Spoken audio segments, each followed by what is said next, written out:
lain di golongan kuring nu ngajak demi golongan anak lain demi Islam. Dalam demi Islam ada mual penasehat walaisa minni man qatala ilal isabiyah,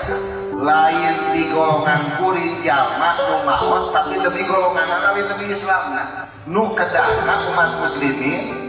masalul muslimina fi tawadihim wa tarohimihim wa ta'atufihim,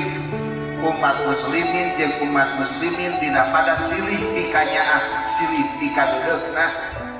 masalul jasadi sing saperti jasad idah saka min bu'udun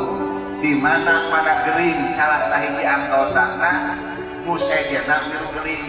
lain golongan kuing ieu tunggulna untai sing naon jeung sing maot oge kan kitu. Padahal umat Islam keneh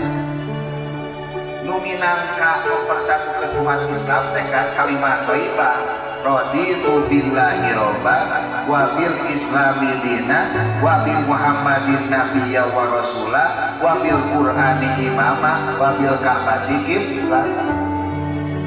Iwati eta mata kahiji umat Islam dihijikeun ku golongan Muhammad bisa kahiji, dihijikeun ku organisasi Muhammad bisa kahiji, diwati dihijikeun ku kalimat thayyibah masih keneh nangeran ka Gusti Allah, masih keneh nganabi ka Kanjeng Nabi Muhammad, masih keneh niblatna ka Ka'bah salatna, masih keneh berimam terhadap Al-Qur'an eta luluran. Tapi terkadang eta kalimat justru kalana di koma dijadikan perpecahan umat muslim. Yang naonnya nu ngahijikeun umat Islam beda baju beda kaos dulur urang sabab masih keneh mageran ka Gusti Allah.